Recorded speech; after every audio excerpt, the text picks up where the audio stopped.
inevitable. So what happens in September 1774 in Philadelphia?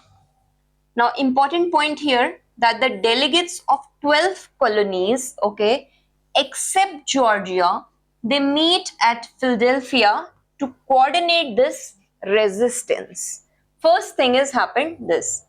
Now, it declared that all the intolerable acts we just discussed over here, first of all, Boston, choking of the Boston port, we saw.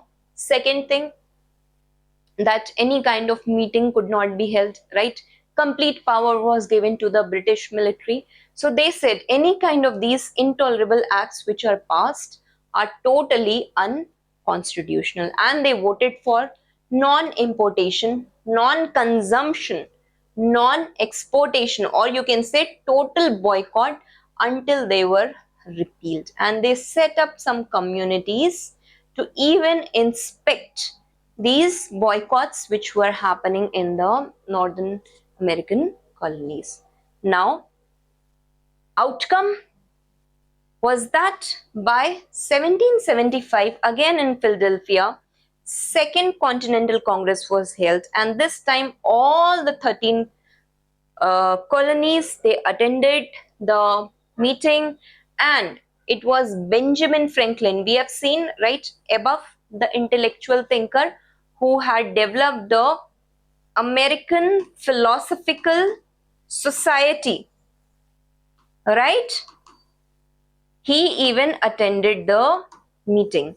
And finally, these people of all the colonies decided that they will send a petition to the king, okay, as a symbol of peace. You can say olive branch or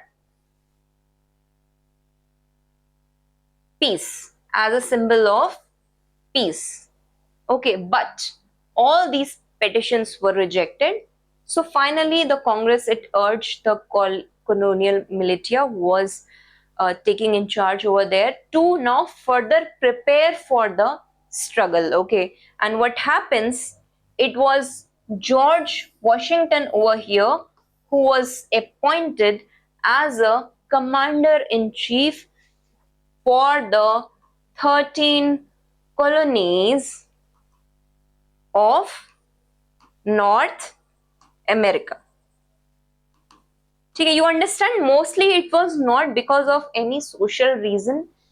Economic reason was one of the major reason for the happening of the American Revolution. We'll just see, UPSC has already asked a past year question in 2013 from here. So what happens over here? Finally, what happens that ultimately 4th July 1776, all these 13 American colonies, they announced the Declaration of Independence, okay, and they declared the revolt against the British government. Although the British King George III, he tried to suppress these forces, but the American fallback under the command of George Washington was pretty strong. Now, what were the important battles they fought? It was not that just they stood up and they won the war. The first battle they won was the Battle of Lexington and Concord. Okay, you have to just remember the major names over here. What happened in the first clash? The British they marched from Boston to seize the colonial stores at Concord. Okay, a shot heard round the world at Lexington Green, and what happened over here? The militia, it hurried the British back to the Boston, and the war had begun over here. It was culminated in the victory of the British Army, and they captured the Bunker Hill. Now, it led to certain casualties, definitely. The second one over here was Battle of Long Island, in which the Americans, they retreated skillfully. Third one over here was Trenton and the Princeton. Okay, so Washington's winter counterstroke, it revived the Americans' morale. Why? Because who is going to survive that much of cold? So Americans will now, first war they lost to the British army, capturing of Bunker Hill. Second war, they again won it back skillfully, saving the army. Third war, they revived the American morale. And then the Battle of Saratoga, it was a turning point, because over here what happens, even the French troops came to the rescue of the 13 colonies which were existing in the North America, and then came to help the American colonies. Now, Americans could finally win this war, which led to, we'll see during the time later, Franco-American alliance in the World War. So what happened? Last incident mostly was Yorktown,